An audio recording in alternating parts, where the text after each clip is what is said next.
بسم اللہ الرحمن الرحیم۔ شروع اللہ کے پاک نام سے جو بڑا مہربان نہایت رحم کرنے والا ہے۔ محترم ناظرین، ایک مرتبہ حضور نبی اکرم صلی اللہ علیہ وآلہ وسلم نے ایک دیہاتی سے گھوڑا خریدا۔ آپ صلی اللہ علیہ وآلہ وسلم نے اس دیہاتی سے فرمایا، میرے پیچھے پیچھے چلے آؤ۔ یہ سودا دراصل راستے میں ہوا تھا۔ وہ جگہ نبی کریم صلی اللہ علیہ وآلہ وسلم کے گھر سے کچھ فاصلے پر تھی۔ اس وقت قیمت آپ صلی اللہ علیہ وسلم کے پاس موجود نہ تھی، چنانچہ قیمت دینے کے لیے آپ اسے ساتھ لے چلے۔ آپ صلی اللہ علیہ وآلہ وسلم ذرا تیز تیز قدم اٹھا رہے تھے تاکہ جلد گھر پہنچ کر اسے رقم ادا کر دیں۔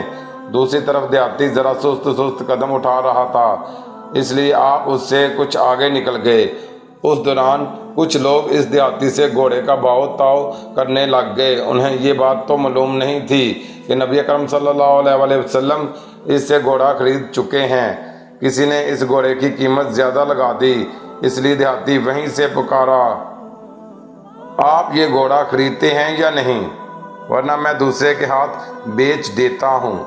رسول اللہ صلی اللہ علیہ وآلہ وسلم نے دیہاتی کی آواز سنی تو رک گئے، یہاں تک کہ دیہاتی آپ کے قریب آ گیا۔ آپ صلی اللہ علیہ وآلہ وسلم نے اس سے فرمایا، تم تو گھوڑا میرے ہاتھ پہلے ہی فروخت کر چکے ہو۔ اس پر وہ مکر گیا، بولا، نہیں، میں نے گھوڑا آپ کے ہاتھ نہیں بیچا۔ آپ صلی اللہ علیہ وآلہ وسلم نے فرمایا، تم نے گھوڑا میرے ہاتھ فروخت کیا ہے، میں نے یہ تم سے خریدا ہے۔ آپ صلی اللہ علیہ وآلہ وسلم نے کئی بار یہ بات فرمائی۔ ایسے میں دیہاتی نے کہا، آپ اپنا گواہ لائیں جو یہ گواہی دے کہ میں نے یہ گھوڑا آپ کے ہاتھ فروخت کیا ہے۔ اس دوران وہاں کچھ لوگ جمع ہو گئے۔ انہوں نے دیہاتی کو بتایا، اے شخص، یہ اللہ کے رسول ہیں، جھوٹ نہیں بول سکتے، سچ یہی ہے تو غلط بات کہہ رہا ہے۔ دیہاتی اب بھی نہ مانا۔ ایسے میں ایک صحابی وہاں آ گئے۔ انہوں نے ساری بات سن کر فوراً کہا، میں گواہی دیتا ہوں تو نے یہ گھوڑا ان کے ہاتھ بیچا ہے۔ اس پر نبی کریم صلی اللہ علیہ وآلہ وسلم نے ان سے فرمایا، تم گواہی کیسے دے رہے ہو جبکہ تم اس وقت موجود نہیں تھے جب میں نے اس سے گھوڑا خریدا تھا؟ جو میں نے کہا، یا رسول اللہ، میں آپ صلی اللہ علیہ وسلم کی بات کی تصدیق کر رہا ہوں۔ آپ صلی اللہ علیہ وآلہ وسلم اللہ کے پیغمبر ہیں، جو کچھ فرماتے ہیں حق ہی فرماتے ہیں، اس لیے میں نے یہ گواہی دی ہے۔ رسول اللہ صلی اللہ علیہ وآلہ وسلم نے ان کا خلاص دیکھ کر فرمایا، آج کے بعد خزیمہ جس کے حق میں یا خلاف گواہی دیں گے تو ان کی گواہی کافی ہو جائے گی، کیونکہ ان کی گواہی دو آدمیوں کی گواہی کے برابر ہے۔ اس دن سے یہ صحابی یعنی حضرت خزیمہ بن ثابت حتمی رضی اللہ تعالیٰ عنہ ذوالشہادتین یعنی دو گواہیوں والے مشہور ہو گئے۔ حضرت خزیمہ رضی اللہ تعالیٰ عنہ کا تعلق قبیلہ اوس سے تھا۔ والدہ کا نام قبصہ بن اوس تھا۔ نبی کریم صلی اللہ علیہ وآلہ وسلم کے مدینہ منورہ میں تشریف لانے سے پہلے حضرت مصعب بن عمیر رضی اللہ تعالیٰ عنہ کی تبلیغ کے نتیجے میں مسلمان ہوئے۔ اسلام لانے کے بعد انہوں نے بتوں سے شدید نفرت محسوس کی۔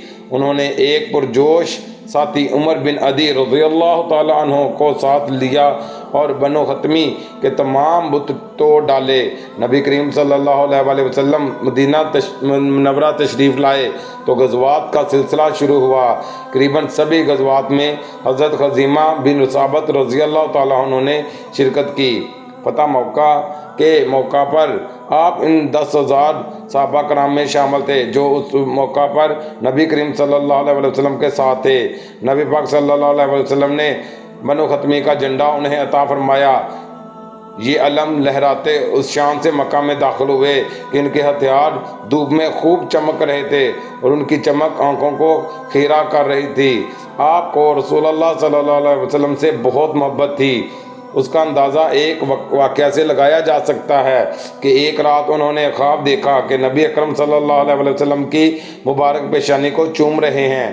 صبح اٹھے تو آپ صلی اللہ علیہ وسلم کی خدمت میں حاضری دی اور بولے، یا رسول اللہ صلی اللہ علیہ وسلم، رات میں نے خواب دیکھا کہ میں آپ کی پیشانی کو چوم رہا ہوں۔ ان کا خواب سن کر رسول اکرم صلی اللہ علیہ وسلم مسکرائے اور فرمایا، تم اپنا خواب پورا کر لو۔ یہ سن کر آپ والہانہ انداز میں آگے بڑھے اور آپ کے پیشانی کو چوم لیا۔ دیکھنے والوں نے اس وقت رشک محسوس کیا کہ کاش یہ سعادت انہیں ملی ہوتی، یہ خواب انہوں نے دیکھا ہوتا۔ قبیلہ اوس کے لوگ حضرت خزیمہ رضی اللہ تعالیٰ عنہ کے شرف پر فخر کیا کرتے تھے۔ آپ رضی اللہ تعالیٰ عنہ 38 کے قریب احادیث کے راوی بھی ہیں۔ آپ جنگ صفین میں شہید ہوئے۔